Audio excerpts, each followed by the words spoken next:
SER Podcast.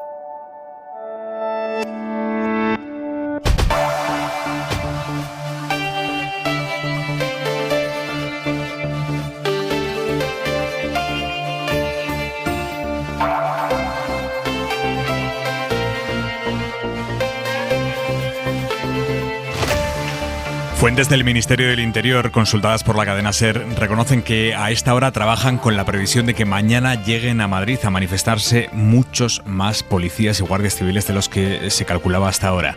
La dirección de la policía, no los sindicatos, la dirección de la Policía Nacional prevé que se terminen reuniendo hasta 40.000 agentes, cuando hasta ahora se barajaba la cifra de 15-20.000. Y algo que tampoco sabíamos hasta ahora es que la manifestación va a terminar en el entorno de la sede del Ministerio del Interior, en el centro de Madrid. Jornada muy delicada la de mañana, para el gobierno primero, pero también para la imagen de los propios cuerpos de seguridad convocados mañana por los sindicatos más duros, cercanos a Vox.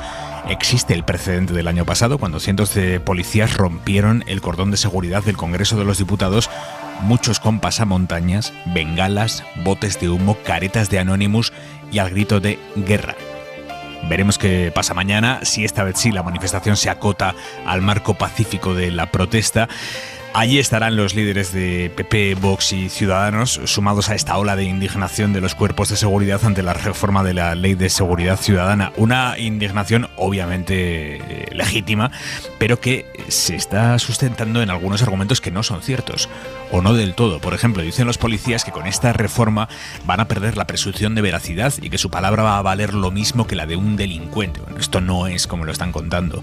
La ley mantiene esa presunción de veracidad. Ahora bien, se exige que los agentes expongan en las actas de infracción un relato de hechos que resulte coherente, lógico y razonable, cosa que hasta ahora la ley no pedía. Se quejan los policías también de que hasta ahora, cuando alguien se negaba a identificarse, por ejemplo en una manifestación, podían llevarlo a comisaría y tenerlo allí hasta 6 horas para identificarlo, y ahora ese plazo, por norma general, se va a reducir a 2 horas. Y dicen, es que en 2 horas es imposible. Esto lo dicen en público, en privado no. La futura reforma de la ley sí contempla que de forma excepcional y cuando existan razones justificadas y verificadas, se pueda prolongar a 6 horas, exactamente lo que pasa ahora. Nos va a contar Terradillos ahora, Ana Terradillos, como en privado los policías reconocen que en el 95% de los casos tardan 2 horas o menos en identificar a alguien. Otra queja de los policías es que cuando se llevan a alguien a comisaría para, por ejemplo, identificarlo, después lo van a tener que devolver al mismo sitio en el que ha sido detenido, no dejarlo en la puerta de la comisaría como pasa ahora. Y dicen los policías, es que vamos a ser taxistas de delincuentes. Bueno, pues esto tampoco es así. En principio, según la reforma, solo habrá que volver a llevar al detenido al sitio en el que se le ha detenido cuando lo hayan llevado a una comisaría de una localidad distinta, cosa que no pasa prácticamente nunca. Y siempre que al devolverlo al sitio donde fue detenido no afecte gravemente al funcionamiento de los servicios. O uno de los puntos más delicados, que es lo de grabar a policías. Hasta ahora estaba prohibido grabar o difundir las intervenciones. Pues de nuevo el mismo ejemplo, en una manifestación estaba prohibido grabar lo que hacía allí un policía. Dicen los agentes, bueno, es que si nos graban y difunden nuestra imagen, nos ponen en peligro a nosotros y a nuestras familias. Bien, lo que dice la nueva ley es que grabar a un policía en su puesto de trabajo no supondrá una infracción, salvo que genere ese peligro, un peligro cierto a su seguridad personal o familiar, que ponga en riesgo operaciones en curso o que ponga en riesgo también operaciones. Eso sí que seguirá siendo una infracción grave. Son matices importantes que está contando hoy la SER, los periodistas Ana Terradillos, Miguel Ángel Campos, y que francamente diluyen bastante esa idea de que esta ley está diseñada para desarmar a la policía y armar a los delincuentes, que es la tesis que defienden los sindicatos convocantes de la manifestación de mañana y es la tesis a la que se han sumado entusiastas PP, Vox y Ciudadanos.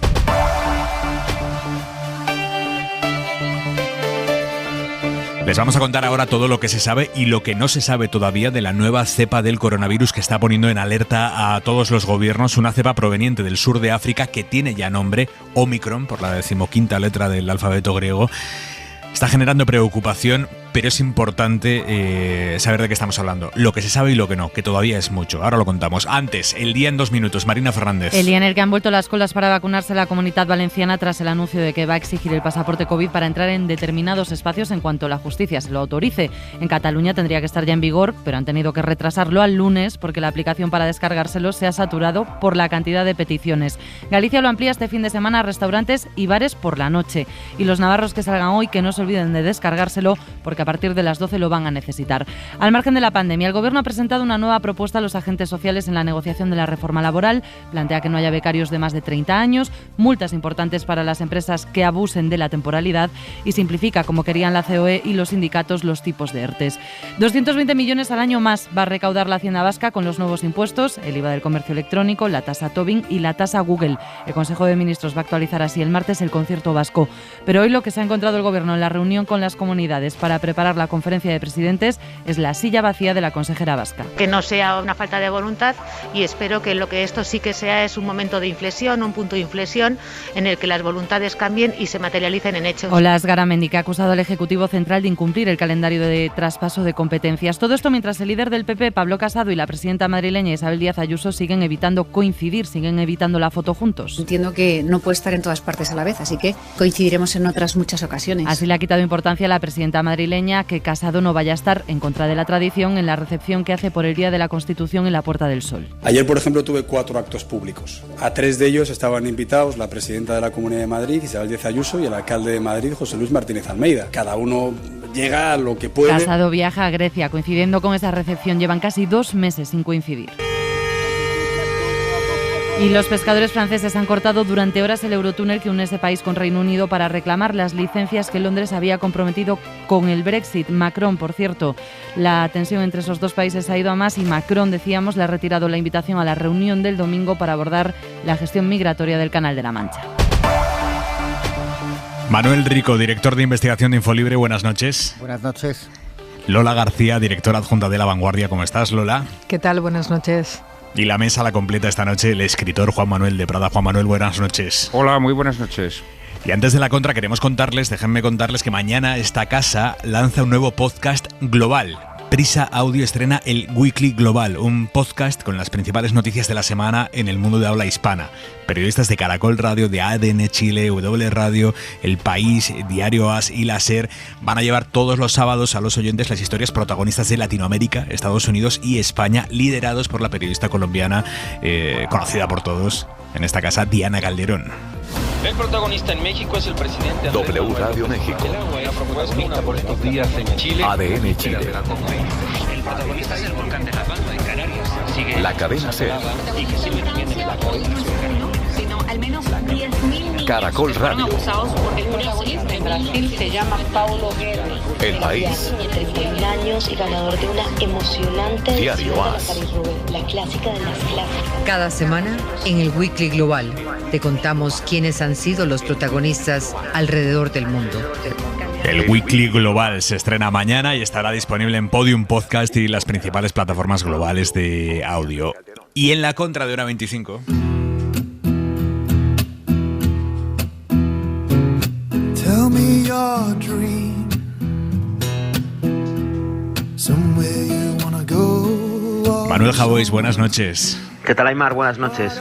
El gobierno de Italia ha anunciado que la afgana Sharbat Gula, la mujer que fue portada de National Geographic hace más de 30 años, cuando era niña, recordarán esos ojos, la portada que fue símbolo de la inestabilidad que vivía esa región del mundo, la portada que reflejó el miedo que sentían los miles de refugiados que se veían obligados a abandonar su país por la guerra. Pues Sharbat Gula ha llegado a Roma, donde se le va a dar asilo tras la vuelta al poder de los talibanes, porque una vez más Javois ha tenido que huir de su país. Fíjate, tiene algo de desgraciada justicia poética que una niña refugiada mundialmente famosa vuelva a ser famosa por refugiada 36 años después. Justicia desde luego no para ella, sino para un mundo en el que los refugiados, o sea, los expulsados, siguen ocupando las portadas que nadie quiere. La vida de Sharbat Gula es también un caso claro de percepción, la percepción de Occidente convirtiéndola en celebridad mientras ella no se entera de nada y lo descubre 17 años después. Descubre que no solo fue famosa, sino también un importante símbolo. Esto pasa mucho también, convertir a alguien en símbolo de causas justas y despreocuparse de la persona que está detrás de ese símbolo y de sus circunstancias. Por eso hay que celebrar, desde luego, el gesto de Italia. Por eso hay que recordar que las fotos viven, que las fotos también envejecen, no solo en la novela de Oscar Wilde. Y a veces esas fotos no tienen descanso, nunca tienen paz, como en el caso de Sharbat Gula.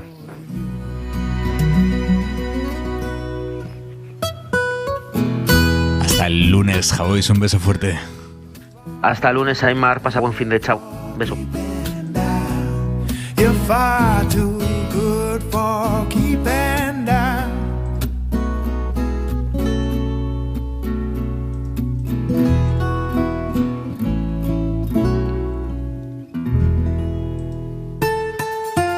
Hora 25. Aymar Bretos. Omicron B11529 is named as a variant of concern because it has some concerning properties. Así ha confirmado la Organización Mundial de la Salud que la nueva cepa del sur de África llamada Omicron es preocupante, dicen preocupante. Dice la OMS que esta nueva cepa puede mostrar más riesgo de reinfección y puede ser más transmisible que otras, pero estamos moviéndonos en el puede. Todo puede. Nada más conocerse la existencia de la nueva variante, la reacción al más alto nivel ha sido inmediata. Hemos visto en las últimas horas cómo Estados Unidos y Canadá anuncian restricciones para los viajeros del sur de África, y aquí la Unión Europea esta tarde ha decidido suspender vuelos con Sudáfrica y otros 6 países de ese continente. Varios gobiernos europeos, incluidos España, se habían adelantado por su cuenta anunciando que aplicarán esa suspensión en los próximos días. Raquel Sánchez es la ministra de Transportes. Que extremar las precauciones, por eso se van a adoptar esas medidas, se acordarán en Consejo de Ministros, pero en fin, no se descarta tampoco que durante estos días pues se pueda ya hacer una aplicación inmediata con una orden ministerial, que en cualquier caso, pues en fin, eso se está ahora analizando. Ahora mismo lo que hay es mucha incertidumbre sobre la peligrosidad de esta cepa, sobre su velocidad de contagio y, en definitiva, sobre cuánta preocupación tiene o no que provocarnos. A partir de aquí, ¿qué sabemos? Pues por ahora poco. Sabemos que su origen se ha detectado en el sur de África, donde el índice de vacunación es bajísimo, consecuencia del nacionalismo vacunal en el que estamos metidos. Nosotros podemos ponernos todas las dosis que queramos, pero allí el índice es bajísimo y esta es la consecuencia. Sabemos que tiene ya medio centenar de mutaciones muy habituales en este tipo de virus. Sabemos que por lo menos hay un caso en Europa, en Bélgica, en una mujer sin vacunar que ha venido desde Egipto a través de Turquía. ¿Y qué no sabemos? No sabemos si es más contagiosa, no sabemos si es más letal que otras cepas y no sabemos si puede resistir a las vacunas que existen. Vicente Larraga, investigador del CSIC. Buenas noches. Buenas noches, ¿qué tal, Aymar? Ayúdenos a ubicar esto. ¿Usted está hoy más preocupado o no hay razones para estarlo? Bueno, si consideramos el término inglés concern, que es lo que se usa habitualmente, como más preocupado por enterarme de qué es realmente o qué modificaciones tiene realmente esa cepa. No porque esté muy preocupado porque vaya a enfermar. Son dos preocupaciones diferentes, ¿no? En este momento, en los centros en el mismo Sudáfrica y en Europa ya están analizando las modificaciones que han introducido las mutaciones en la secuencia de la proteína S y las posibles ventajas para el virus para ser más transmisible. Para ser más grave, probablemente no, porque ya sabe usted que hay las mutaciones que llevan a gravedad en los virus tienen una desventaja biológica muy importante, y es que cuando llega un momento afectan a una persona, la matan, pero ellos mueren con esa persona. Entonces, las mutaciones y las cepas que se transmiten más rápidamente son las que tienen mayor probabilidad de imponerse, las que son más graves no. Por lo que conocemos hasta ahora, ¿qué diferencia ve en esta variante respecto a las otras que conocíamos hasta el momento? Tiene 50 mutaciones, de esas 50, 30 están en la proteína S de la superficie del virus, que es la que usa el virus para entrar, pero no son todas nuevas. Es decir, es una modificación sobre modificaciones anteriores. Mientras haya muchas personas, como usted ha dicho, que no están vacunadas, que no están protegidas, el virus se divide, se multiplica y eso origina las mutaciones. Hasta que todo el mundo no esté protegido, nosotros no estaremos seguros. Eso es algo que hay que tener en cuenta.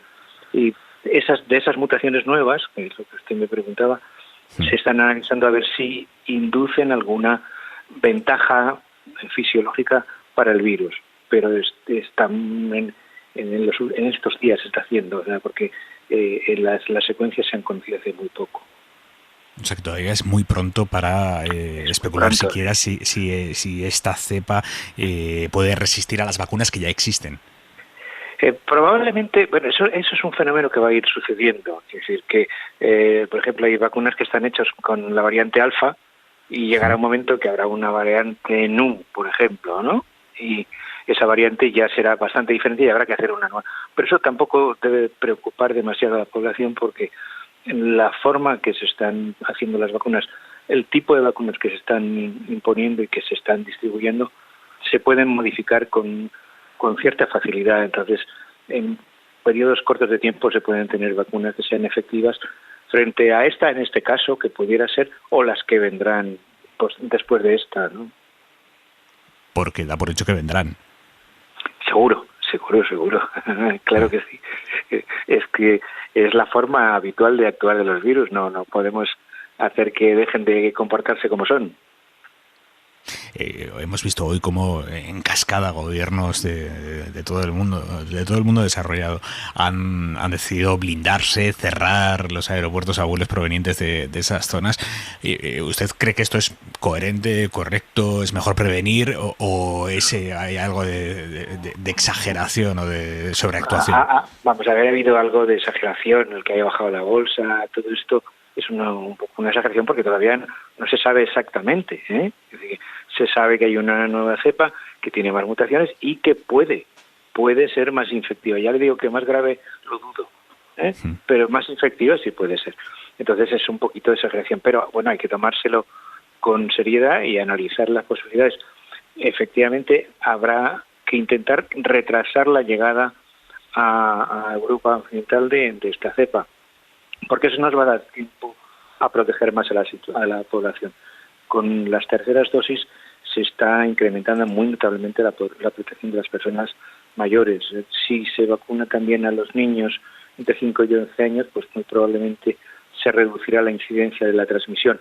Entonces, si paramos las nuevas cepas que son por el momento desconocidas, no sabemos cómo se van a comportar, bueno, pues nos da tiempo a prepararnos más a nosotros, ¿no? Son dos cosas distintas. Hay que hacerlo, hay que preocuparse y ocuparse en esta cepa, pero no hay que tener reacciones exageradas como las de las bolsas, ¿no? Por ejemplo, que no tienen una justificación seria. Vicente Larraga, investigador del CSIC, como siempre, muchísimas gracias. Un placer, como siempre. La Unión Europea ha acordado prohibir los vuelos desde Sudáfrica, Botswana, Eswatini, Lesoto, Namibia, Mozambique, Zimbabue. Ha sido una reunión de la Comisión esta misma tarde. Ahora cada Estado miembro tendrá que ver si lo aplica, cómo lo aplica, porque nosotros, por ejemplo, desde Namibia, pues vuelos directos no tenemos. Entonces hay que determinar exactamente cómo se aplica esa prohibición, ese filtro. Pero una respuesta tan inmediata como la que ha adoptado esta tarde la Unión Europea, también Estados Unidos, también Israel, lo que quiere decir es que sí reina cierta preocupación ante esta variante en los centros de poder occidentales. ¿Qué criterio han seguido, por ejemplo, aquí en Europa, Griselda? ¿Qué criterio han seguido los 27 para tomar una decisión así en tan poco tiempo? Un corresponsal comunitario, Griselda Pastor, buenas noches. Hola, buenas noches. Bueno, lo que han hecho es activar un mecanismo previsto en las reglas aprobadas tras las primeras olas del COVID, justamente para evitar el caos de las decisiones unilaterales que estaban ya empezando a producirse esta mañana, ¿no? Lo importante ahora es que todos en Europa actuemos juntos y rápidos, ha dicho von der Leyen en una comparecencia grabada. Esta lista, la que se ha aprobado hoy, se va a poder ampliar si fuera necesario, porque como sabéis, el primer caso confirmado en la Unión es un caso que ha sido detectado aquí en Bélgica. Una mujer no vacunada, como tú has dicho, es joven, pero no ha pasado por ninguno de estos países de África del Sur. Dice que no conoce a nadie de esta zona y lo que ha hecho es regresar de Egipto, a donde viajó vía Turquía. Griselda, gracias, buenas noches. Hasta ahora. Nos decía Larraga, aquí hay un poco de sobreactuación, por ejemplo, en los mercados. Es que los mercados hoy se han hundido a plomo. Las bolsas europeas, también Wall Street, se han desplomado por miedo a que esta nueva cepa reviva una crisis sanitaria que inunde todo de incertidumbre otra vez, que es lo que menos les gusta a los mercados, la incertidumbre. El golpe más duro se lo están llevando los valores relacionados con el turismo, sobre todo las aerolíneas. Sira Valdés, buenas noches. Hola, buenas noches. Hacía casi un año y medio que el IBEX no recibía un castigo tan fuerte como el de hoy. Ha cerrado con una caída de un 5%, por lo que ha borrado sus ganancias desde julio. Se queda en los 8.402 puntos. Los valores turísticos, como dices, han sido los más perjudicados, especialmente IAG, que ha caído un 15,6%, y es que las aerolíneas han sido los valores más golpeados en todos los selectivos europeos. Lufthansa, por ejemplo, se ha dejado más de un 12%, EasyJet más de un 11%, Air France casi un 10%, y el que ha salvado un poco mejor la jornada ha sido Ryanair, que se ha dejado más de un 5,5%. En el continente las caídas han sido algo más moderadas, pero aún así solo Londres cae menos de un 4%. París, Milán, Frankfurt y el Eurostoxx retroceden algo más de un 4,5%, y en Wall Street las caídas también han sido algo inferiores, de entre un 2 y un 2,5%. Fuera de las bolsas destaca también la caída del petróleo, que ha retrocedido en ambos lados del océano más de un 11%, lo que ha dejado el barril de Brent, el de referencia aquí en Europa, por debajo de los $73. Hora 25. Aimar Bretos. 10:23 de la noche, 9:23 en Canarias, y se lo estamos contando hoy en la cadena SER. Fuentes de la dirección de la policía reconocen que están montando un dispositivo de seguridad para la manifestación de policías y guardias civiles de mañana, calculando, porque sus fuentes, la inteligencia policial se los dice así, que finalmente serán hasta 40.000 los agentes que vendrán a Madrid de toda España, convocados por los sindicatos y las asociaciones más duras de estos cuerpos, en protesta por lo que se conoce como la reforma de la Ley de Seguridad Ciudadana. De momento, lo que se conoce de esa reforma, que una vez se modifiquen los aspectos más controvertidos de la ley que aprobó el gobierno Rajoy, y que en algunos casos han recibido el reproche bien del propio Tribunal Constitucional, bien de organismos europeos. Lo primero, lo que se espera para mañana. Ana Terradillos, buenas noches. ¿Qué tal, Aimar? Buenas noches. Sí, los servicios de información de la Policía Nacional trabajan con la hipótesis ahora mismo de que 40.000 policías y guardias civiles van a secundar mañana sábado la manifestación que ha convocado Jusapol. Es un número superior incluso al que venían anunciando los sindicatos policiales, que auguran que la protesta va a ser todo un éxito. Además de Policía Nacional y de Guardia Civil, vienen a Madrid policías autonómicas y locales desde todos los puntos del país. Información también ha detectado que se han fletado muchos autobuses desde todos los puntos de España, que en principio van a llegar mañana a primera hora aquí a la capital. 10 grupos de antidisturbios van a vigilar a los policías y a los guardias civiles manifestantes. Cada grupo habitualmente suele estar formado por 50 agentes, con lo cual este dispositivo policial diseñado va a estar formado por 500 policías de las UIPs, de las unidades de intervención policial. Además, habrá unidades de información desplegadas que van a controlar cualquier tipo de incidente. La manifestación comienza a las 11:30 de la mañana en la Puerta del Sol y termina en Interior, donde se va a leer un manifiesto. Interior considera que todavía hay margen para negociar enmiendas y por eso considera que la marcha es precipitada. Y contábamos hace un rato, Terradillos, como algunos de los argumentos que se están utilizando para criticar la reforma de la Ley de Seguridad Ciudadana por parte de los sindicatos policiales, algunos de esos argumentos bordean los límites de la verdad, porque cambios hay en busca de garantías para los ciudadanos, pero esto no es la barra libre para el delincuente que se está describiendo desde algunos sectores. Bueno, de los cambios, Aimar, que más preocupan a la policía está el que se les pueda grabar en su lugar de trabajo, aunque la norma redactada, la verdad es que textualmente insiste en que no va a suponer una infracción, salvo que genere algún tipo de peligro para su seguridad personal o para su familia. Les preocupa también que no se mantenga la presunción de veracidad, que se vean al mismo nivel de los delincuentes, eso es lo que dicen ellos, aunque la norma dice también que la presunción siempre se va a mantener cuando los hechos resulten coherentes y lógicos. El otro punto es el de las identificaciones. Solo van a poder tener 2 horas para identificar a una persona en vez de 6, que era lo que les daba la ley Mordaza, aunque ellos mismos dicen y confiesan que en el 95% de los casos tardan solo 2 horas en identificar a una persona. Y los otros 2 puntos que son más cuestionables, tanto para juristas como para expertos policiales, es el de las convocatorias espontáneas, porque pueden suponer un problema de orden público y sobre todo porque pueden dejar impune al que organiza esa manifestación, sobre todo cuando lo hace a través de las redes sociales. Y el otro punto, el segundo también cuestionable, es el que se vaya a utilizar material antidisturbios menos lesivo, porque no queda claro todavía, es una cosa que se está diseñando, cuáles son los métodos que se van a proponer. No sabemos si son más lesivos o menos lesivos que las pelotas de goma.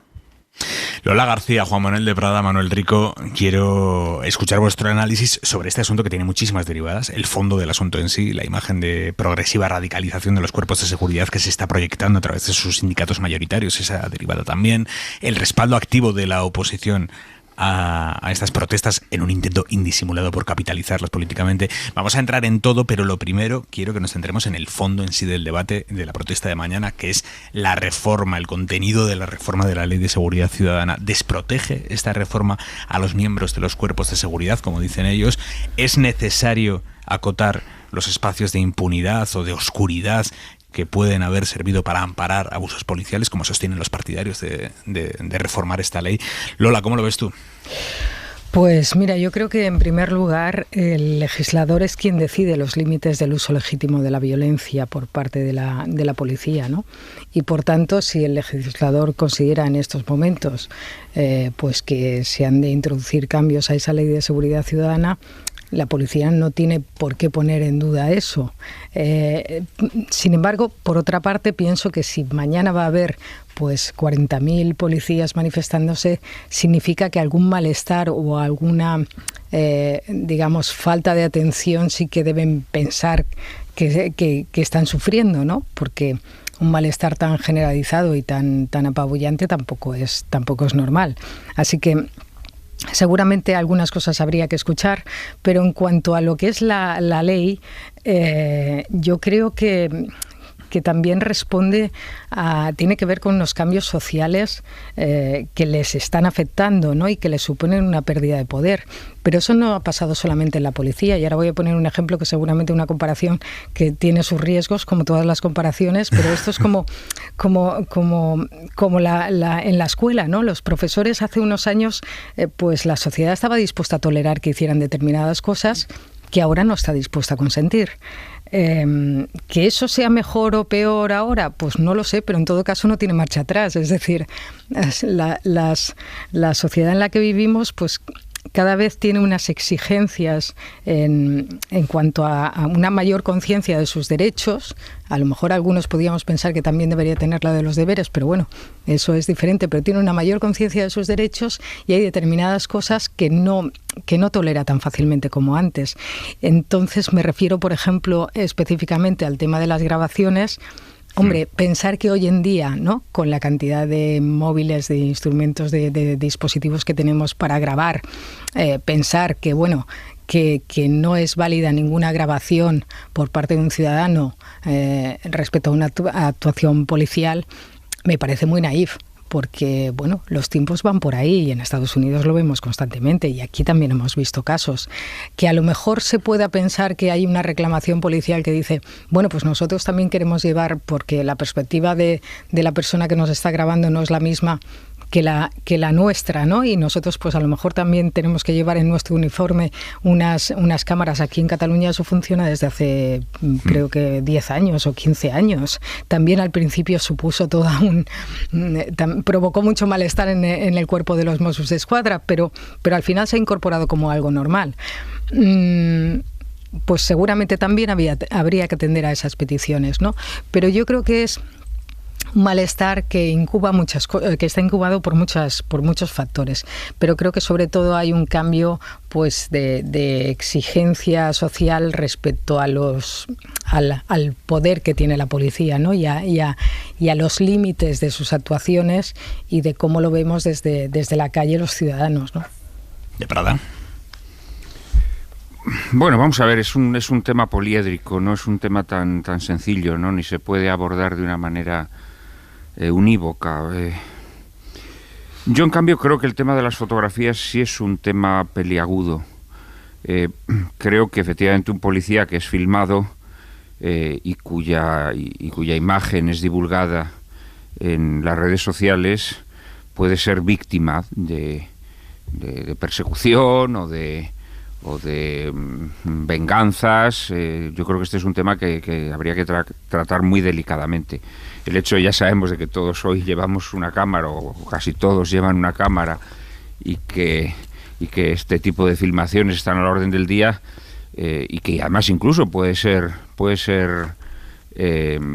bueno, ¿no? Que se hagan filmaciones que revelen conductas irregulares o abusivas en la policía, pero eso es muy distinto de filmar concretamente a un policía para que se le pueda identificar, ¿no? Este es un tema que no sé hasta qué punto la ley prevé estas circunstancias específicas, ¿no? A mí también me parece erróneo el tema de que se puedan convocar manifestaciones sin autorización gubernativa. Yo creo que esto a lo que va a conducir es que se van a convocar, entre comillas, espontáneamente muchas manifestaciones que van a ser problemáticas, porque precisamente la autorización gubernativa lo que actuaba era como filtro, ¿no? Hace poco, pues en Madrid hubo una manifestación de neonazis y escandalizó que la delegación del gobierno hubiera concedido la autorización. Pues a lo mejor ahora si no se solicita esa autorización, pues podemos tener una manifestación así todos los días, por ejemplo, ¿no? Y luego está el tema de las medidas o los métodos para repeler la violencia, ¿no? Que yo no creo que se tengan que disminuir ni acrecentar, sino que creo que tienen que ser proporcionales. Es decir, a mí me parece bien que la policía tenga tanquetas, por ejemplo, ¿no? Lo que es evidente es que es desproporcionado que se utilicen para una huelga de trabajadores, ¿no? Entonces, no sé, yo creo que hay manifestaciones en donde efectivamente hay que utilizar métodos disuasorios contundentes, porque precisamente la policía se enfrenta a personas muy agresivas o personas incluso que están armadas, ¿no? A veces con objetos muy contundentes y que por lo tanto son muy peligrosas. Yo creo que aquí la clave es la proporcionalidad, no tanto como el hecho de no permitirles utilizar tal o cual método, ¿no? En definitiva, creo que hay una serie de cuestiones que habría que afinar, Dicho todo ello, a mí me gustaría decir que yo soy contrario a las asociaciones de policías, de guardias civiles o militares. Creo que las fuerzas de seguridad y las fuerzas del orden deben tener una dependencia jerárquica de la autoridad civil, y creo que estas asociaciones con frecuencia lo que hacen es politizar en exceso estos cuerpos, estas fuerzas de seguridad y del orden, ¿no? Vamos ahora a la politización, pero sobre el fondo del asunto, Rico.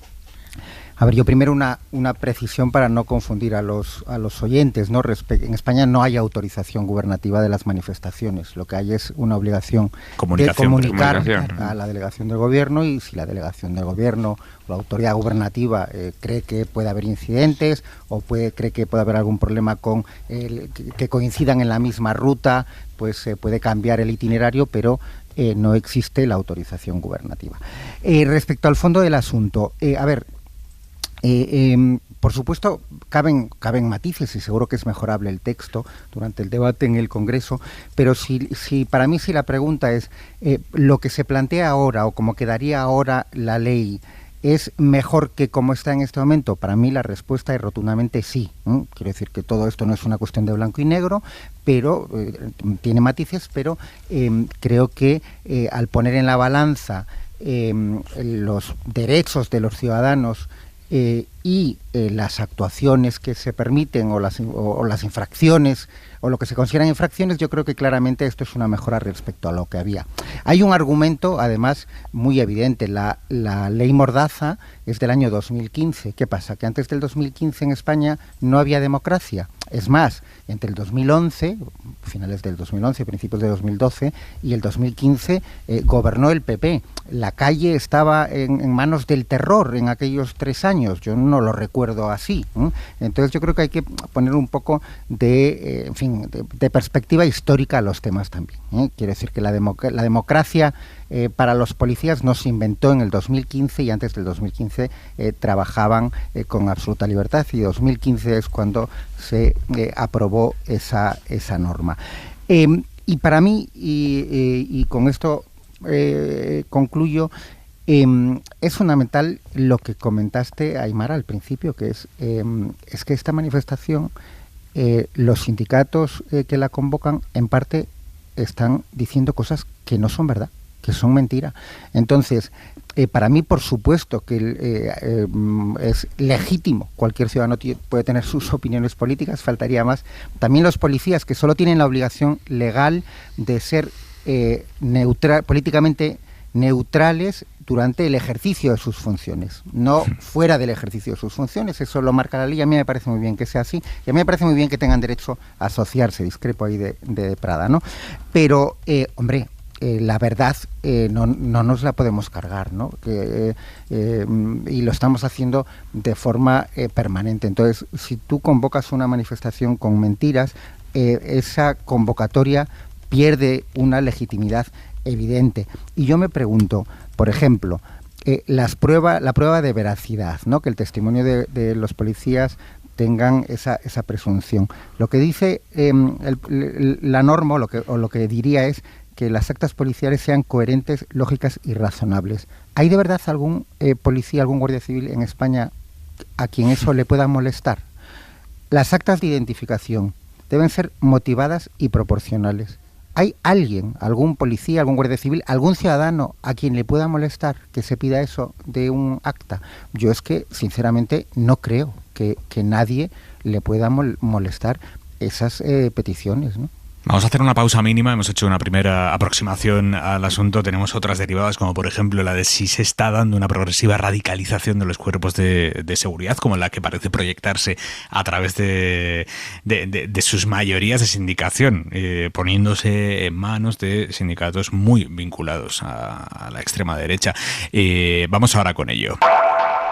Estábamos hablando en Hora 25 con Lola García, con Manuel Rico, con Juan Manuel de Prada acerca de la manifestación prevista para mañana y que se prevé multitudinaria de policías y de guardias civiles contra la ley Mordaza, y planteaba una cuestión de la que quiero escuchar vuestro análisis, y es si se está dando una radicalización en las bases y las estructuras de la policía y de la Guardia Civil, sumándose los miembros del cuerpo a una ola de progresiva radicalidad, incluso agresividad en los mensajes, de la mano de los sindicatos más duros cercanos a Vox, como son Jusapol, Jupol, Jucil. Rico, ¿cómo lo ves? Bueno, a ver, que estos sindicatos están en un discurso propio de Vox y de la extrema derecha, aunque también hay que decir que, escuchando a algunos dirigentes del PP sobre esta manifestación, son indistinguibles. Quiero decir que Ayuso dijo que lo que se quiere imponer es el terror en las calles, y Casado quienes cometen delitos queden impunes. Bueno, pues no es distinguible ese discurso del de Vox o de los sindicatos más duros, ¿no? Yo no me atrevo. En fin, hay decenas de miles de miembros de fuerzas de seguridad, policías nacionales, locales, autonómicas, Guardia Civil. Yo no me atrevo a decir si en su conjunto se están radicalizando. Lo que es evidente, porque eso lo podemos comprobar cualquiera de nosotros escuchando sus declaraciones, es que los sindicatos que convocan mañana, y sobre todo los sindicatos que tú has mencionado, están en el discurso de la extrema derecha, y en parte además utilizan, y lo acabamos de mencionar, las mismas armas, que es mentir sobre la verdad, la realidad, de los hechos, y por lo tanto comparten en ese sentido ideología y comparten métodos. Yo quiero confiar en que la mayoría de los miembros de las fuerzas de seguridad no están en esa línea. Yo no sé si ocurre esta radicalización o no.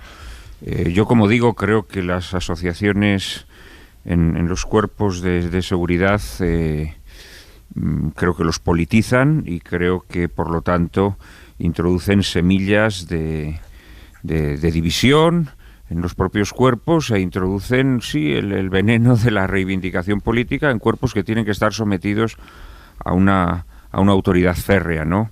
Y a una disciplina muy fuerte.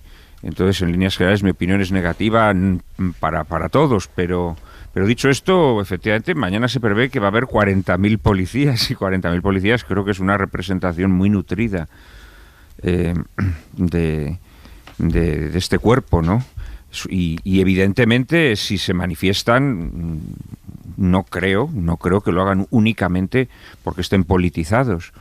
Creo que lo hacen fundamentalmente porque consideran que la reforma de esta ley los pone en una situación de inseguridad, ¿no? De mayor inseguridad.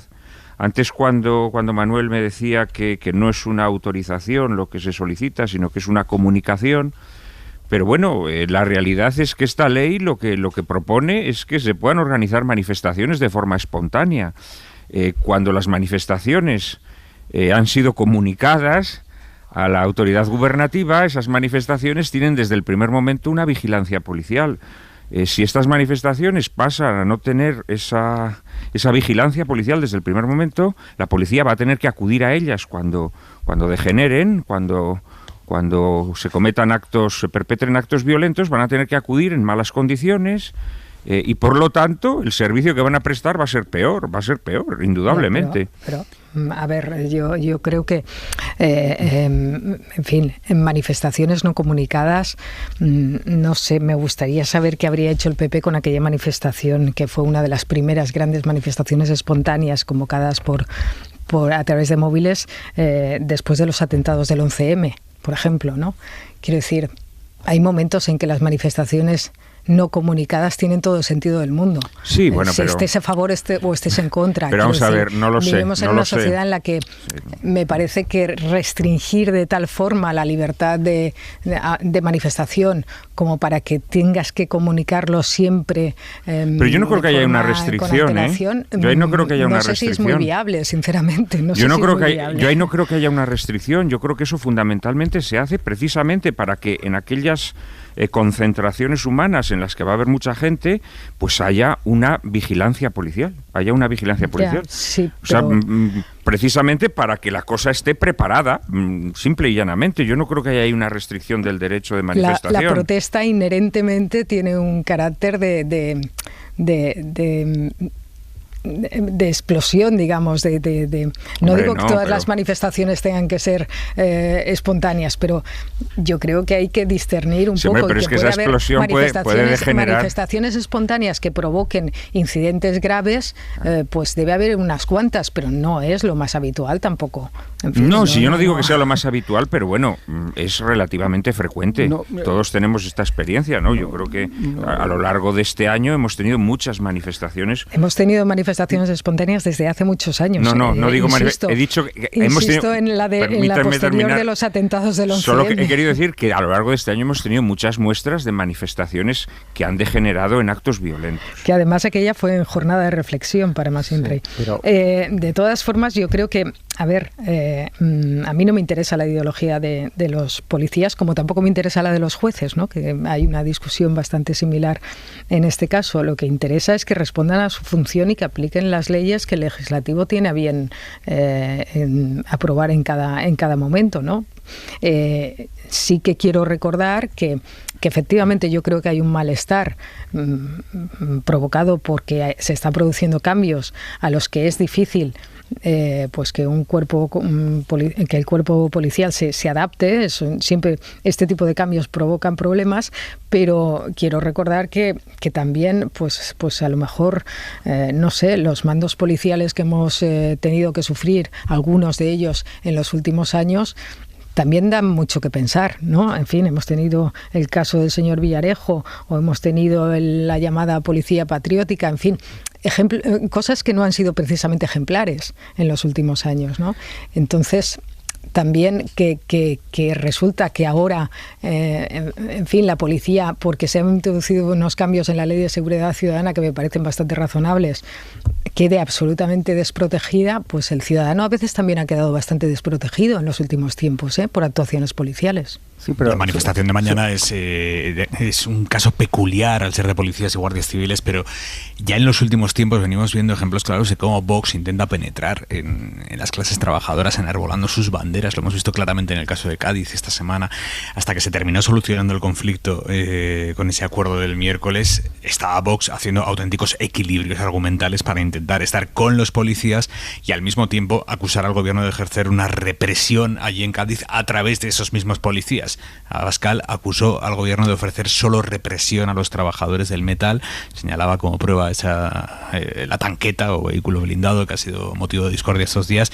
Claro, decir que la actuación policial en Cádiz represiva conjuga mal con estar mañana con los supuestos autores materiales de esa represión, que son los policías. De hecho, prueba del esguince argumental que se ha hecho Vox con este asunto es que esta semana Abascal denunciaba represión en Cádiz, pero sus diputados decían lo contrario. Por ejemplo, Víctor González, diputado en el Congreso. Mostrar mi solidaridad con las familias de los policías y con los policías que son atacados con fuego, y mi repulsa a aquellos que confunden la defensa de su puesto de trabajo con una lucha o con la guerra. Eso es la barbaridad. Bueno, es complicado intentar capitalizar un malestar y el contrario. ¿Qué quiere ser Vox? Este es el debate. El partido de la clase trabajadora que denuncia la represión del gobierno, por ejemplo, en Cádiz, como dijo Abascal, o el partido que más y mejor defiende a esa policía que supuestamente reprime. ¿Qué quiere ser Vox? Pero Aimar, perdona, fíjate que esa contradicción efectivamente Vox la expresa muy claramente, pero yo diría que hasta la tiene el gobierno a veces. O sea, en el gobierno ha habido voces a favor y en contra de la tanqueta dichosa, porque la tanqueta representaba algo más que por la actuación concreta de la tanqueta, no, sino por lo que representaba. Y yo sé que hay personas en el gobierno que tenían pues que veían que, en fin, que la tanqueta allí no pintaba nada, pero al mismo tiempo pensaban que esto era un mensaje muy negativo hacia la policía en un momento justamente de malestar policial y cuando estaban a punto de manifestarse mañana miles de ellos, ¿no? O sea que hay como en los temas policiales pues hay ese no saber muy bien cómo situarte, ¿no? Porque efectivamente no puedes estar contra quienes se manifiestan de forma violenta. También ver situaciones como la de una tanqueta que tiene un aspecto pues militar contra unos trabajadores te provoca urticaria, en fin, es difícil de compaginar, sin restar que Vox realmente intenta capitalizar todos los malestares posibles, simplemente intenta capitalizar todo lo que puede y al final, pues claro, entra en contradicciones flagrantes. ¿Rico? Sí. A ver, yo creo que sin duda Vox está en ese sentido más cerca de la manifestación de mañana, ¿no? Hubo una concentración aquí en Madrid esta misma semana a la que acudieron Casado y Abascal.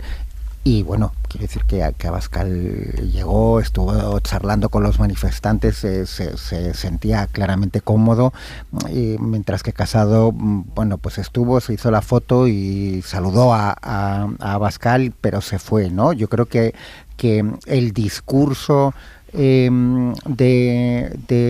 la extrema derecha en ese sentido, ahí entra más fácil, sobre todo si los convocantes están en tu misma línea ideológica, ¿no? Quiero decir que ahí está funcionando un partido político y un sindicato con postulados muy próximos. Ahí hay una coherencia de discurso, ¿no?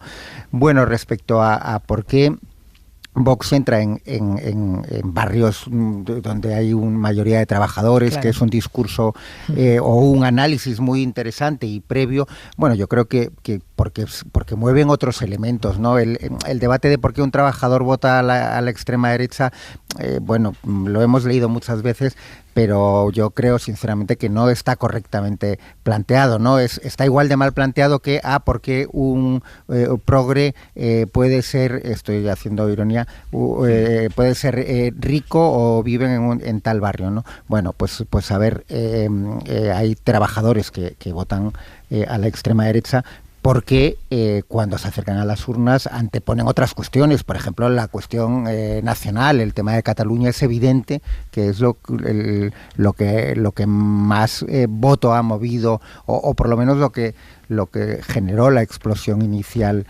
de Vox, ¿no?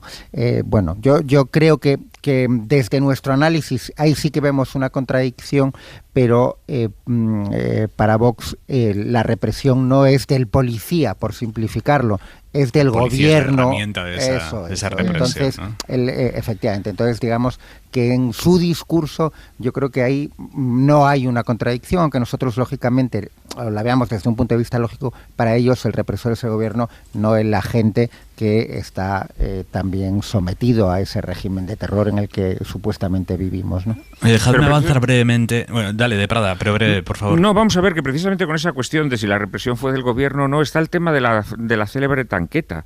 Desde ámbitos próximos al gobierno se ha insinuado que tal vez es que la policía toma medidas sin contar con las instrucciones gubernativas.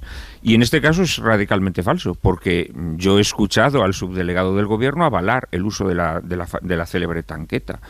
Entonces, a lo mejor es que la contradicción de Vox no es tal, y a lo mejor sí se puede denunciar la represión del gobierno y al mismo tiempo apoyar la situación en la que se hallan las fuerzas de seguridad, porque lo que sí es cierto es que la tanqueta venía avalada por el gobierno. Desde luego el subdelegado la mencionó entre las medidas que se habían adoptado para reprimir la manifestación, ¿no? En cualquier caso, lo que hace Vox es estar en misa y repicando.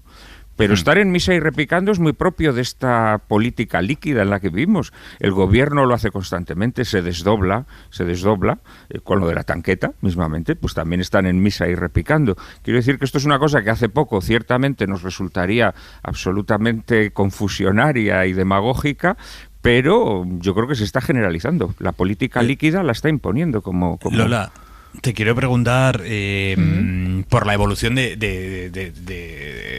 la inmersión lingüística, que ha vuelto a ser noticia esta semana con la decisión del Tribunal Supremo de rechazar el recurso que había presentado la Generalitat a la sentencia del Tribunal Superior de Justicia de Cataluña, que obliga a impartir un 24% de las horas lectivas en castellano, así que esa sentencia es firme, y a partir de ahí estamos ahora en una tierra de nadie, territorio inexplorado. Dice la Generalitat que esto responde a la anterior ley educativa, que la ministra de Educación se ha comprometido con ellos a no pedir que se aplique esta obligatoriedad. El gobierno central intenta ponerse de perfil, que ni sí, que ni si no, y mientras tanto Casado saca a pasear un posible 155 educativo. Tú que tienes mucha información, ¿cómo puede acabar esto?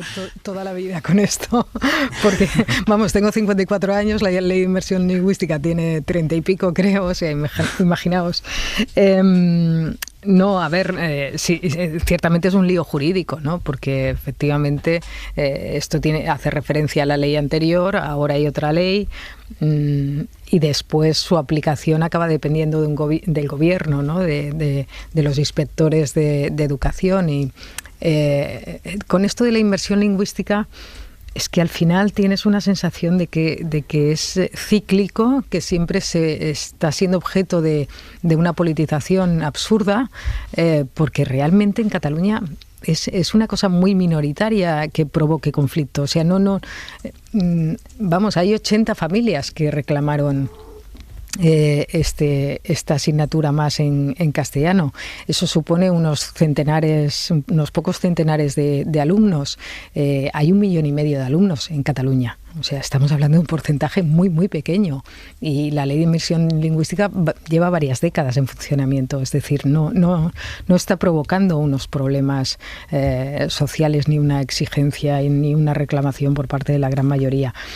Lo que sí ocurre, yo creo, es que en algo que se está haciendo en la práctica no se recoge legalmente, que es que los centros un poco modulan la aplicación de la ley.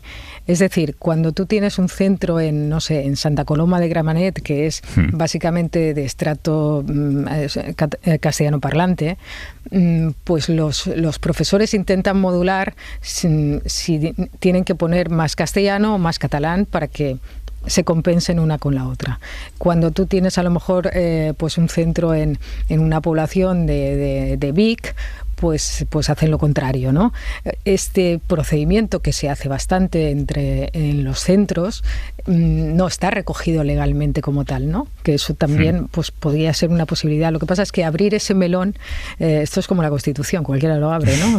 Pues provocas un follón impresionante. Pero sinceramente, ¿alguien puede creer que el castellano está en peligro en Cataluña? Es que el castellano, en fin, el español y el inglés tienen una potencia tan brutal que pensar que el castellano puede estar en peligro en Cataluña me parece absolutamente ridículo, sinceramente.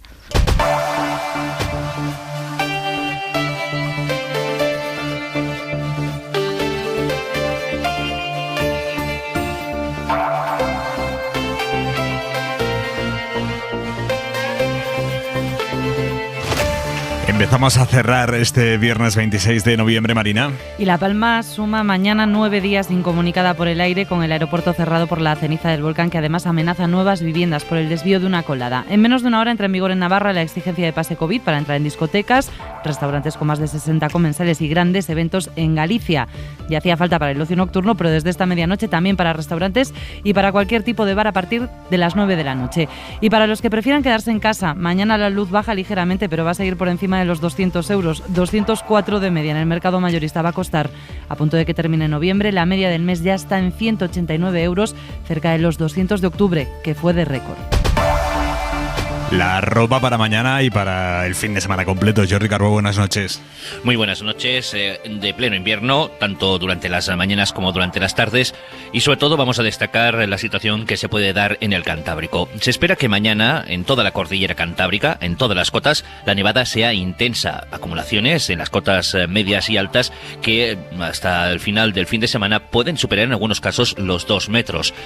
También esta nevada afectará al norte de Castilla y León, así como el curso alto del Ebro y los Pirineos. Ciudades como Pamplona o Burgos verán nevar, pero la situación se va a complicar el domingo, ya que en esta zona, en la vertiente cantábrica, la cota de nieve va a subir por encima de los 1.500 metros y esto va a provocar un deshielo muy pronunciado y casi con toda seguridad el crecimiento repentino de los ríos que desembocan al Cantábrico. Muchísima precaución. En el conjunto del país, sol, ambiente invernal y mucha precaución con el viento fuerte.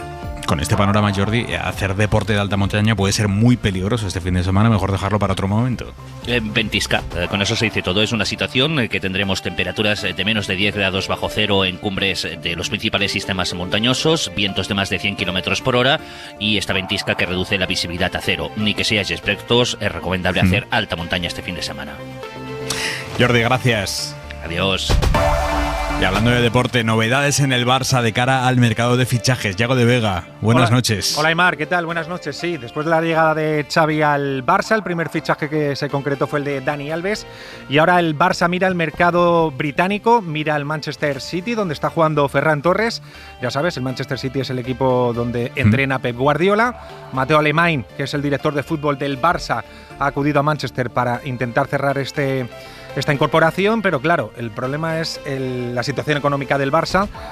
Lo quieren incorporar en principio para el mercado de invierno, pero claro, tienen que rebajar la masa salarial actual del club porque si no, no pueden hacer la incorporación de ningún tipo de jugador. La idea del Barça es intentar cerrar a Ferran Torres para este mercado de invierno, si no, avanzar las negociaciones para que se cierre el verano próximo. Y te cuento también que ha arrancado la 15ª jornada, acaba de terminar hace un minuto el partido de San Mamés, han empatado a 2 el Athletic y el Granada. ¡Hasta luego! Por si a la crónica política de este país le faltara algo, esta semana ha estallado la guerra del vino. Vamos a intentar explicar bien lo que está pasando ahí porque es interesantísimo, pero un pelín complejo. Saben ustedes que los vinos de la denominación de origen Rioja se producen en La Rioja como tal, pero también en Navarra y en la zona sur de Álava, conocida como La Rioja Alavesa. El PNV, que gobierna en Euskadi, ha intentado que la semana que viene se vote en el Congreso un cambio en la ley de denominaciones de origen. ¿Para qué? Para crear su propia denominación de origen Rioja Alavesa. En lugar de que sea una marca o un etiquetado diferenciado como es ahora, pero dentro de la denominación de origen Rioja, el PNV quería una denominación de origen propia para la Rioja Alavesa. Habrá mucha gente que se esté preguntando ahora, ¿a quién le va a interesar salirse del paraguas de una marca tan potente o tan reconocible como es Rioja? Bueno, nos explican los expertos que sacar a la Rioja Alavesa de la denominación de origen Rioja y crear una denominación de origen propia permitiría implantar un consejo regulador de Rioja Alavesa bajo el control del gobierno vasco. Ese consejo regulador controlado por el gobierno vasco podría tomar todas las decisiones sobre la gestión, la promoción, incluso la capacidad de sanción. Eso ahora no pueden hacerlo.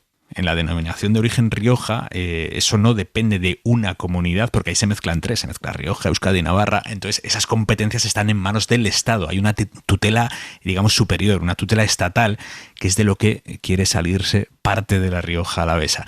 Esto es una explicación a grandes rasgos. pero hay lío. En La Rioja están que trinan con esto. Y el hecho de que se fuera a votar algo así en el Congreso la semana que viene lo hacía todo más delicado, cruzándose como se ha cruzado esta semana con la negociación de los presupuestos generales del Estado. Y el PSOE, incluso aunque se lo hubiese planteado, el PSOE no puede apoyar algo así porque ellos gobiernan en La Rioja. Ahora, después de muchísimos años de Partido Popular, La Rioja tiene un gobierno autonómico del Partido Socialista. Sería un tiro en el pie de los socialistas. Total, que el PNV, viendo que no contaba con apoyos, ha retirado esto. Dicen que se van a sentar con el ministro de Agricultura, Luis Planas, para tratar este asunto con un debate sereno a futuro. Y ahí ha aparecido hoy Pablo Casado en La Rioja diciendo que el hecho de que el PNV haya retirado su propuesta le preocupa todavía más, porque si se hubiese votado en el Congreso la semana que viene, el PSOE se habría retratado, dice Casado, y el tema se habría zanjado ahí. Así están las cosas ahora mismo en un país en el que hasta el vino se mezcla con la política, haciendo este peculiar calimocho polarizador. José Luis Lapuente, buenas noches. Hola, buenas noches, Aimar. Director general del Consejo Regulador de la Denominación de Origen Calificada Rioja. Explíquenos por qué Rioja se siente amenazada. ¿Qué podría suponer la creación de un nuevo Consejo Regulador Rioja Alavesa? Bueno, lo que hay que subrayar es que el paso al frente lo da el sector, que tiene un consejo único para una denominación de origen, como es la denominación de origen calificada Rioja, también única, que como bien apuntabas, se extiende a lo largo del Valle del Río Ebro, no entiende de fronteras administrativas y toma parte de 3 comunidades autónomas que son La Rioja, País Vasco y Navarra. Toda la tutela o en definitiva la gestión de la denominación de origen del nombre Rioja, que es un bien de dominio público, que no es una marca perteneciente a un colectivo concreto, se realiza por parte de un consejo, de una gran mesa que integra todas las organizaciones con intereses en el sector, que evidentemente forman parte de las 3 comunidades y que representan a los titulares de su patrimonio. El pretender crear una gestión separada, decisiones separadas, ese control separado, pues es alterar las reglas de juego para un colectivo concreto dentro de la denominación y bajo el propio paraguas de Rioja y ya con la especificidad de Rioja Alavesa, establecer un mensaje discordante al mercado en la medida en la que, bueno, podría haber diferentes reglas de juego. Nosotros hemos defendido, el sector ha defendido que la política debe estar al margen de lo que es la gestión de una denominación y por tanto de un negocio que es fundamental para los 144 municipios. Y en ese sentido, pues desde que se planteó esta proposición, de la que nos enteramos por el boletín oficial del Congreso de los Diputados en julio de 2020, el sector dio un paso al frente y la rechazó con rotundidad por un 98% y en definitiva pues ha tenido que volver a dar otro paso cuando realmente esto iba a ir a mayores y votarse para toma en consideración en el Congreso de los Diputados. Pero ayúdenos a entender bien por qué les interesaría a las bodegas de La Rioja Alavesa salir de este paraguas. Hemos explicado, ¿no?, que podría haber un control de un futuro Consejo Regulador de La Rioja Alavesa por parte del gobierno vasco, pero eso en la práctica, ¿qué les llevaría a poder hacer que ahora no pueden hacer? O sea, entiendo que aquí tiene que haber unas cuestiones prácticas que ellos quieran hacer y que ahora no puedan hacer porque está dentro del paraguas común que es Rioja.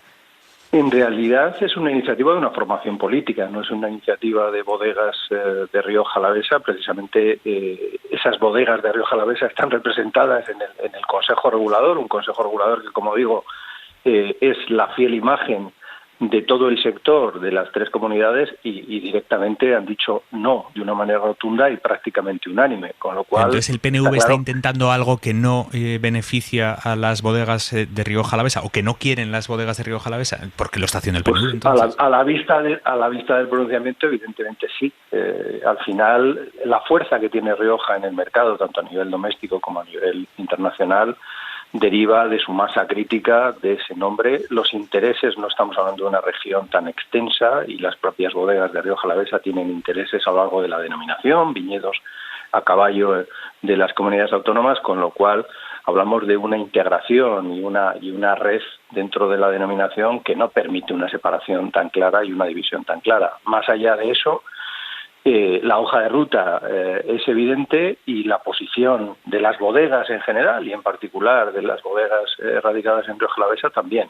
Evidentemente habría que preguntar al PNV dónde está el atractivo de segmentar ese control, de no solo, en definitiva, una gestión en manos de un Consejo Regulador paralelo, sino también, como apuntabas, ese Ministerio de Agricultura, que es la autoridad tutelante y quien está por encima de las decisiones que pueda tomar el Consejo Regulador e incluso las puede revisar, pues también se le insta a que transfiriese las competencias y que fueran asumidas por el Gobierno vasco, con lo cual sería un corte no solo en la gestión, sino también en la inspección, en el control y eventualmente la sanción, con lo cual, pues evidentemente, dos tipos de reglas de juego para el mismo colectivo global que es el de Rioja. Interesantísimo este debate, yo la verdad es que lo desconocía completamente. José Luis Lapuente, director general del Consejo Regulador de la Denominación de Origen Rioja, gracias, buenas noches. Gracias a vosotros, Aimar. Bueno, son las 11:15, las 10:15 en Canarias y quiero que nos vayamos a la frontera entre Rusia y Ucrania porque se está poniendo el rojo vivo. Ya a principios de mes, Estados Unidos advirtió a Moscú del grave error que puede cometer si sigue concentrando tropas en esa frontera Rusia-Ucrania, y lejos de desescalar, Rusia continúa aumentando su despliegue. Ucrania denuncia que son ya casi 100.000 efectivos rusos en las zonas controladas por separatistas prorrusos y a esta preocupación se ha sumado en los últimos días la OTAN, que ve cómo Putin está desplegando tanques, está desplegando vehículos armados, equipamientos pesados, drones en la zona. Hoy mismo, el último aviso, le dice la OTAN a Rusia que una invasión, una agresión, obviamente tendría consecuencias.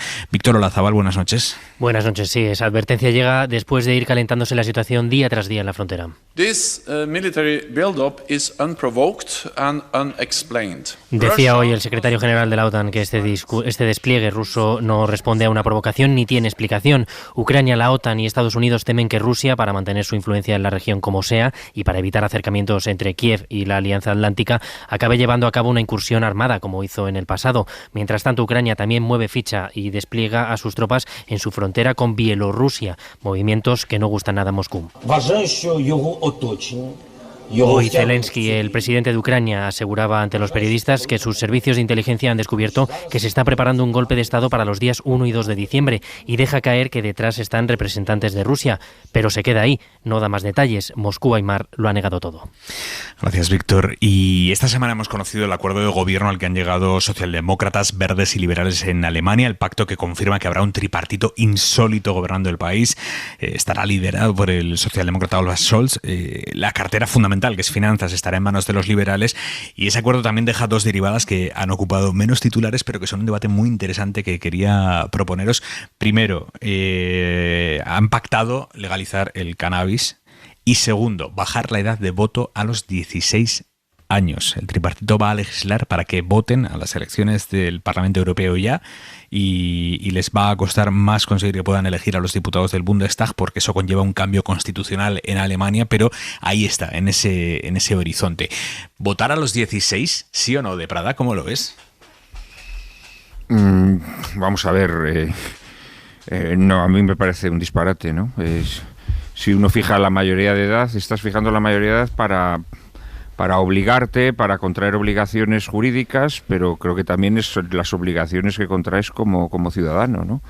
Entonces, a mí me parece que el voto antes de la mayoría de edad es un poco disparatado. Por otra parte, no deja de ser llamativo, ¿no? Que la asunción de responsabilidades se está retrasando cada vez más, pero existe este empeño por rebajar la edad de voto. Me parece, no sé, una incongruencia, ¿no? Manuel Rico, Lola García. A mí me parece bien. Quiero decir que hay muchas cosas que se pueden hacer a los 16 para empezar, por ejemplo, trabajar, que es la edad legalmente establecida para trabajar. No veo ningún inconveniente en que se vote.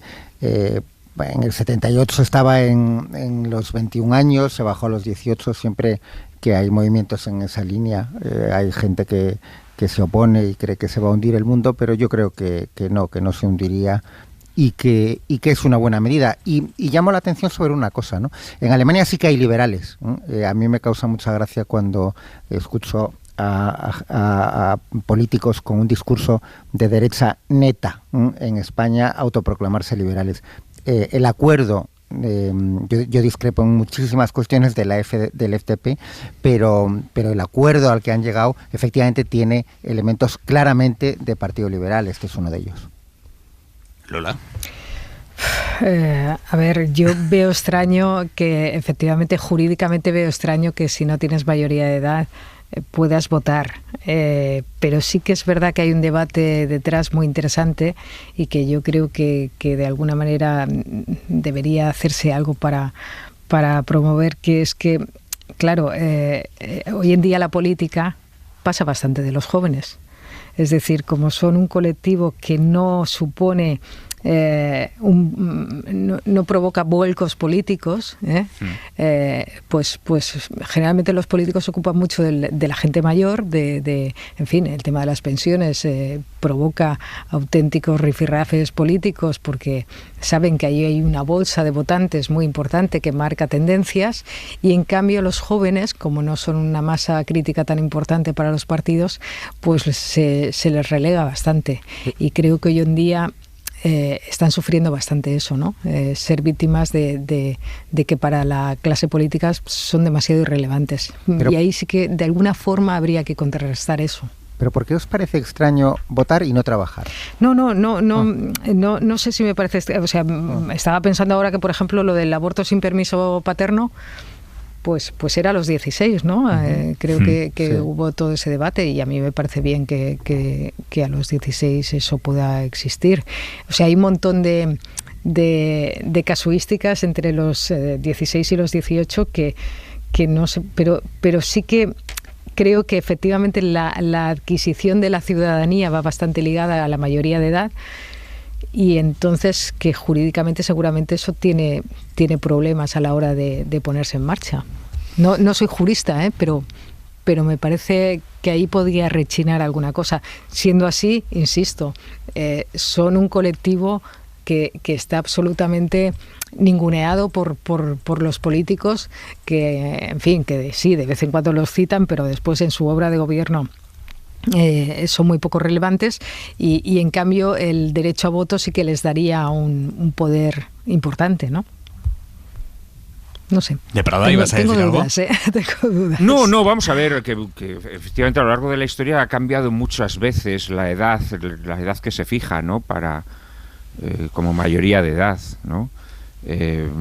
O incluso para asumir determinados cargos, ¿no? Creo recordar, por ejemplo, que en Roma solo se podía ser senador a partir de los, no sé si eran 25 años, o sea que esto es cierto que se fija una edad, bueno, supongo que cuando se hace es porque se considera que a partir de ese momento esa persona pues tiene una madurez o lo que sea, ¿no? Pero esto ciertamente es relativo. A mí lo que me llama más la atención es cómo, a la vez que se retrasan la edad en la que la mayor parte de los jóvenes asumen responsabilidades, o incluso se les amputa la posibilidad de asumirlas, ¿no? Porque hoy en día a un joven cada vez le resulta más difícil independizarse de sus padres, formar una familia, adquirir una propiedad, etcétera, etcétera. Algunos no lo pueden hacer nunca y dejan de ser jóvenes y siguen sin poder hacerlo. A la vez que se retrasa la edad de esa asunción de responsabilidades, existe esta obsesión por reducir la edad del voto, ¿no? Esto es lo que a mí me parece chocante, sí, paradójico, contradictorio. Pero, Juan Manuel, también están sometidos a decisiones muy, muy importantes cada vez más jóvenes. Por ejemplo, lo del consentimiento sexual a los 16 años, que también fue objeto de debate, ¿no? Yo creo que también los jóvenes hoy en día, para algunas cosas vistas desde nuestra generación, probablemente tienen... No, pero ahí al contrario, antes llegan más tarde, y hay otras a las que están llegando antes. Antes, por ejemplo, el matrimonio estaba permitido desde los 14 años. De hecho, se subió la edad. Ahí ha ocurrido al contrario. El matrimonio y, por lo tanto, las relaciones conyugales estaban asociadas a la fecundidad, ¿no? Y entonces una persona desde que era fecunda pues se podía casar. Eso ha sido durante siglos así, ¿no? Y en todas las civilizaciones. Y ha sido en en el mundo occidental donde se ha tendido a subir esa edad, ¿no? Ahora mismo están los 16, la posibilidad de emanciparte, la posibilidad de casarte, etcétera, etcétera, pero yo veo una contradicción, o sea, veo un mundo que por una parte reprime el acceso a la madurez o alarga ese estado de irresponsabilidad, de grata irresponsabilidad. Estamos en un mundo de adultescentes, ¿no? Pero al mismo tiempo existe esta obsesión de rebajar la edad de la mayoría de edad. Estos 4 adultescentes que hemos estado en esta mesa de análisis nos vamos a dormir. Ya te digo. Juan Manuel de Prada, Lola García, Manuel Rico, un abrazo enorme. Hasta pronto. Buenas noches. Buenas noches. Las gotas de la lluvia que caen y en tus cristales mientras tú miras para afuera y en la calle no hay nadie y el agua por los bordillos de la acera de tu calle y son cositas tan pequeñas. Y a ustedes, oyentes de Hora 25, descansen este fin de semana, disfruten lo que puedan. Nos encontramos aquí el lunes. Ha sido una semana de radio preciosa. Gracias por compartirla con nosotros. Adiós. Pero si yo suelo caminar sobre brasa y encendidas y me gusta disfrutar por la noche y por el día, no es que sea un Superman, es que me gusta la vida, me gusta saborear las cosas más pequeñitas. Si yo suelo caminar sobre brasa y encendidas y me gusta disfrutar por la noche y por el día, no es que sea un Superman, es que me gusta la vida, me gusta saborear las cosas más pequeñitas y las cosas más chiquititas, las cosas más pequeñitas, las cosas más chiquititas, las cosas más pequeñitas y las cosas más chiquititas, las cosas más pequeñitas, las cosas más chiquititas, ya. Suscríbete a Hora 25. Todos los episodios y contenidos adicionales en la app de Cadena SER y en nuestros canales de Apple Podcast, Spotify, iVoox, Google Podcast y YouTube. Escúchanos en directo en la SER de lunes a viernes a las 8 de la tarde.